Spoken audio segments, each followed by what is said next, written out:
नमस्कार साथियों, कैसे आप सभी। किसी ने क्या खूब कहा है कि सोचने से कहां मिलते हैं तमन्नाओं के शहर। सोचने से कहां मिलते हैं तमन्नाओं के शहर, चलना भी जरूरी है मंजिल पाने के लिए। तो साथियों, चलना तो पड़ेगा।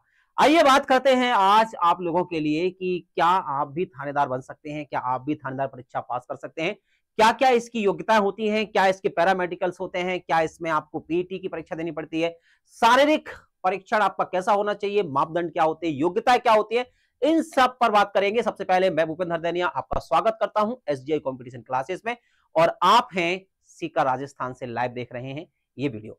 साथियों, मैं बात करता हूं, अगर सब इंस्पेक्टर की बहुत सारे विद्यार्थियों के प्रश्न आते हैं कि गुरुजी हमें भी थानेदार बनना है, हमें भी दरोगा बनना है, तो क्या करना चाहिए, इसके लिए क्या इसकी स्ट्रेटेजी अपनानी चाहिए, क्या रणनीति होनी चाहिए। तो मैं बात करता हूं, अगर आप राजस्थान से बिलोंग करते हैं और राजस्थान से चाहते हैं कि आप दरोगा बने, तो ये वीडियो आपके लिए है साथियों। क्या होगी, तो आइए देखते हैं, सब कुछ जानेंगे आज। उम्र क्या होगी, इसके लिए हाइट क्या चाहिए, चेस्ट की क्या सीमा होती है, क्या इसकी योग्यताएं, क्या इसका फिजिकल फिटनेस होता है, तो आइए कितने घंटे इसकी पढ़ाई करें, ये सारी जानकारी। सबसे पहले मैं योग्यता की बात करूं, याद रखना, तो फिजिकल तो आपको चाहिए चाहिए, साथ में बच्चे इसके लिए आपकी जो योग्यता है वो ग्रेजुएशन है। यानी अगर आपने किसी भी स्ट्रीम में बीए कर रखा है, या आपने बच्चे बीएससी कर रखा है, या आपने बीकॉम कर रखा है, आपने कोई भी ऐसी 3 साल की डिग्री कर रखी है जो कि एक यूजीसी सर्टिफाइड है, यानी यूजीसी विश्वविद्यालय से मान्यता प्राप्त है, तो बिल्कुल आप परीक्षा दे सकते हैं। याद रखना, सबसे पहले क्या होगा, तो सबसे पहले होता है रिटर्न, यानी लिखित परीक्षा आपकी होगी। इस लिखित परीक्षा में साथियों आपको जो है वो प्रॉपर तरीके से याद रखना है कि आपको 100 अंक के 2 प्रश्न पत्र मिलेंगे। 100 अंक की हिंदी, 100 प्रश्न की हिंदी, और 100 ही प्रश्न आपको सामान्य ज्ञान के देखने को मिलेंगे। इसमें अगर मैं बात करूं तो इसका एक रेशो ऐसे मानो कि आपको हिंदी और सामान्य ज्ञान दो ही आपके टॉपिक होंगे इसमें। सामान्य ज्ञान जिसमें हिंदी के आपको 100 प्रश्न देखने को मिलेंगे और सामान्य ज्ञान के भी 100 प्रश्न देखने को मिलेंगे। इन प्रश्नों को करने के वाले व्यक्ति को 2-2 अंक दिए जाएंगे, यानी प्रत्येक प्रश्न के 200 अंक इसमें और 200 अंक इसमें। यानी आपकी जो मेरिट बनने वाली है वो 400 अंकों पर बनने वाली है। 400 अंक पर आपकी मेरिट बनेगी, याद रखना। जब आप इस मेरिट को क्वालिफाई कर लेंगे तो उसकी उम्र सीमा क्या होनी चाहिए, आपकी उम्र क्या होना चाहिए, तो आपकी उम्र जो है वो 20 साल हो गई हो, 20 साल हो गई हो और 25 साल से ज्यादा ना हुई हो अभी तक। लेकिन अगर आप ओबीसी से आते हैं, आप एसटी एसटी से आते हैं, तो याद रखना आपको 5 वर्ष की छूट मिलेगी। और इस 5 वर्ष की छूट के साथ आप 30 वर्ष तक ये भर्ती देख सकते हैं। लेकिन बहुत सारे ऐसे विद्यार्थी भी हैं जिनको अगर अभी भर्ती नहीं आई है, तो जैसे कोविड का जो है गाइडेंस है उसके हिसाब से इससे पहले जो है वो 3 वर्ष का क्या मिला था, 3 वर्ष का छूट मिला था सभी विद्यार्थियों को। 3 वर्ष का छूट भी मिल गया था, है ना। लेकिन इतनी आपको मैंडेटरी है, 20 से 25 साल आपकी उम्र होनी चाहिए, ठीक है। अगर आप एससी एसटी ओबीसी से हैं तो 5 वर्ष की आपको जो है वो छूट मिल जाएगी। ये उम्र की बात हुई। अब मैं बात करता हूं कि शारीरिक परीक्षण गुरुजी क्या करेंगे, शारीरिक परीक्षण में क्या क्या होगा, क्या क्या इसकी स्ट्रेटजी रहने वाली है। तो सबसे पहले आप देखिए कि आपकी हाइट क्या होना चाहिए। अगर आप मेल हैं तो आपकी हाइट होनी चाहिए 168 सेंटीमीटर। कितनी होनी चाहिए, 168 सेंटीमीटर, कभी फीते से नापना। और चेस्ट होना चाहिए आपका 81 सेंटीमीटर, और अगर फुलाओ तो 86 हो जाए, सामान्य रखोगे तो 81 हो जाए, है ना।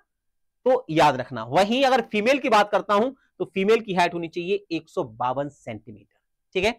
अगर मैं बात करता हूं रनिंग की, तो इसको फिजिकल पैरामीटर है, यानी 100 नंबर का फिजिकल होगा, जिसमें से 100 मार्क्स का फिजिकल होगा, जिसमें से आपको 50 मार्क्स लाने इसकी प्रॉपर गाइडेंस है, जिसमें आप याद रखना आपको 14 सेकंड में निकालनी है 100 मीटर्स रनिंग, तो आपको पूरे मार्क्स 40 मार्क्स मिलेंगे। अगर लॉन्ग जंप आपने 15 फीट लगाई तो आपको प्रॉपर मार्क्स मिलेंगे फुल के फुल, और अगर आपने चिनअप 7 लगाए तो आपको प्रॉपर मार्क मिलेंगे। और वहीं टोटल फिजिकल मार्क्स 100 नंबर का होगा, 50 मार्क्स में आप क्वालिफाइंग करेंगे, 50-50 बेस है। तो ये आपको फिजिकल करना है इसका। अब बात करता हूं मैं कि आपको राजस्थान पुलिस में लिखित परीक्षा, तो मैंने आपको जैसा कि बता दिया था कि सामान्य हिंदी अवधि 2 घंटे की, प्रश्न 100 रहेंगे और जिसमें आपको अंक मिलेंगे 200 अंक, ठीक है।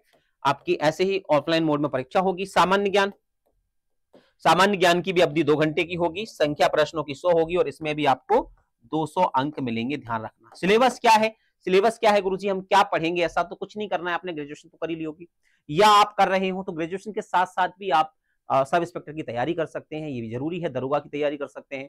और हाँ, जैसे ही ग्रेजुएशन होगी आप तुरंत फॉर्म फिल कर पहले ही बार में दरोगा बन सकते हैं। क्या होने वाला है सिलेबस। तो अगर सिलेबस की बात करूं तो मैं जनरल हिंदी, पहला ही पेपर जनरल हिंदी का होगा, और उसका सिलेबस क्या है एक बार देख लीजिएगा। सबसे पहले आप देखेंगे तो अशुद्ध वाक्य, अशुद्ध वाक्य आते हैं, जैसे मान के चले आते हैं ना, जैसे उल्टे वाक्य लिखे जाते हैं, जैसे कह सकते हैं कि बच्चे को उबाल कर दूध पिलाओ, ऐसा ऐसा वाक्य आ जाए, या मधु ने गीत की दो चार है ना लड़ियां गाई, है ना, तो लड़ियां नहीं होता कड़ियां होती हैं, ठीक है, इस प्रकार के प्रश्न आते हैं। आपका भवदीय राकेश, ऐसा नहीं होता आपका राकेश या भवदीय राकेश, है ना, तो ये वाक्य शुद्धि आ जाएंगी। विलोम अर्थ आ जाएंगे, जैसे कहा जाता है जंगम का विलोम क्या होता है, स्थावर होता है, सुरति का विलोम क्या होता है, वृत्ति होता है ना, है ना, रिजु का विलोम क्या होता है, वक्र होता है, तो ये विलोम शब्द आ जाएंगे। इसी प्रकार से समानार्थी या पर्यायवाची शब्द आ जाएंगे, जैसे पर्यायवाची पूछ सकते हैं कामदेव के पर्यायवाची क्या होते हैं, अतनु, है ना, पंचसर, है ना, पुष्प धनवा, रतिपति, रतिनाथ, कंदर्प, अनंग, है ना, मनसेज, ये बहुत सारे पर्यायवाची, कौवा के पर्यायवाची, पिशुन, काक, बायस, एकाच, ऐसे पर्यायवाची हो जाएंगे। अनेक शब्दों के लिए एक शब्द ये भी आएंगे, जैसे मान के चलो बिना देखरेख का जानवर को क्या कहा जाता है, ऐसे प्रश्न आ जाए, अनेर कहा जाता है। पर्दे के पीछे के स्थान को क्या कहा जाता है, तो नेपथ्य कहा जाता है ना। ऐसे प्रश्न आ जाए कि जिसकी पत्नी मर गई हो उसको क्या कहा जाता है, तो उसको विधुर कहा जाता है। जिसका पति मर गया हो उसको क्या कहा जाता है, उसको विधवा कहा जाता है। तो मतलब एक ही पेट से जन्मे हुए बच्चों को क्या कहा जाता है, सहोदर कहा जाता है। सौतेली मां से उत्पन्न पुत्र को क्या कहा जाता है, जारज कहा जाता है। स्वयं की मां से उत्पन्न पुत्र को क्या कहा जाता है, औरस कहा जाता है। छोटे भाई को अनुज, बड़े भाई को अग्रुज कहा जाता है। छोटी बहन को अनुजा, बड़ी बहन को अग्रजा कहा जाता है। तो इस प्रकार के जो शब्द होते हैं वो इसमें आ जाएंगे। कहावत एवं लोकोक्तियां या कह सकते हो मुहावरे, ये आएंगे आपके, जैसे अंधे की लाठी आ गया, बिल्ली के भागे छींका टूटा, बंदर क्या जाने अदरक का स्वाद, बूढ़ी घोड़ी लाल लगाम। तो इस प्रकार के क्या है कहावतें और मुहावरे भी पूछे जा सकते हैं। संधि विच्छेद और समास, हम सब जानते हैं कि समास और संधि विच्छेद पूछे जाएंगे। संधि आपसे पूछी जाएगी कि आपको बताना पड़ेगा कि चिद्रूप में संधि कौन सी, षडानंद में संधि कौन सी है, मनोहर में मनोविकार में संधि कौन सी है, विद्यालय में संधि कौन सी है, या पूछ सकते हैं आपसे कि गुरुवासन में संधि कौन सी है। तो ये संधियां पूछी जाएंगी आपसे। समास पूछे जाएंगे आपसे। क्रिया से भाव संज्ञा बनाना पूछी जाएंगी, यानी क्रिया से भाववाचक संज्ञा आपसे पूछा जाएगा। दौड़ना की भाववाचक संज्ञा क्या होती है, तो दौड़। खेलना की भाववाचक संज्ञा क्या होती है, तो खेल। सिलना की भाववाचक संज्ञा क्या होती है, तो सिलाई। पिटना की पिटाई। ये सारी चीजें हो जाएंगी। मैं बात करता हूं रचना एवं रचयिता, तो याद रखना है यहाँ साहित्यिक प्रश्न भी आते हैं, साहित्य पूछी जाएंगे। आपसे पूछा जाएगा कामायनी किसके द्वारा लिखा गया है, आपसे पूछा जाएगा कुरुक्षेत्र किसके द्वारा लिखा गया रचना है, किसके द्वारा लिखी गई है। आपसे पूछा जाएगा कि अखरावट किसके द्वारा लिखी गई है, पद्मावत किसके द्वारा लिखी गई है, पृथ्वीराज रासो किसके द्वारा लिखी गई है। इस प्रकार की रचनाओं को आपको, साय में धूप किसके द्वारा लिखी गई है, इस प्रकार की रचना आपसे पूछी जाएंगी। वर्तनी संबंधी अशुद्धियां आपसे पूछी जाएंगी, शब्दों में स्त्रीलिंग पूछे जाएंगे, बहुवचन पूछे जाएंगे, यानी व्याकरण आएगा, किसी वाक्य को अन्य लिंग में परिवर्तन करना पूछा जाएगा, और इस प्रकार से आपकी व्याकरण भी पूछी जाएगी। ठीक है, अब मैं बात करता हूं कि सामान्य के बाद देखो यहां पर सामान्य ज्ञान में क्या क्या आएगा। तो आपसे अर्थशास्त्र, राजनीतिक, भारतीय राजनीतिक, संविधान से प्रश्न आएंगे, है ना, राजनीतिक व्यवस्था से प्रश्न आएंगे, विज्ञान से प्रश्न आएंगे, प्रौद्योगिकी से प्रश्न आएंगे, आपसे प्रमुख योजनाएं पूछी जाएंगी, प्रमुख संस्थान पूछे जाएंगे, है ना, इस प्रकार के प्रश्न। वर्तमान मामलों के जो प्रकाश कोविड होते हैं, या कोविड से संबंधित प्रश्न आ जाएं, या आपसे करंट अफेयर्स के प्रश्न आ जाएं, है ना, ये राजस्थान की जीके आएगी, राजस्थान की अर्थव्यवस्था आएगी, राजस्थान का भूगोल पूछेंगे, राजस्थान की प्रमुख पुस्तकें और लेखक पूछे जाएंगे, राजस्थान के प्रमुख सम्मान और पुरस्कार, इस प्रकार से सामान्य ज्ञान के प्रश्न आएंगे।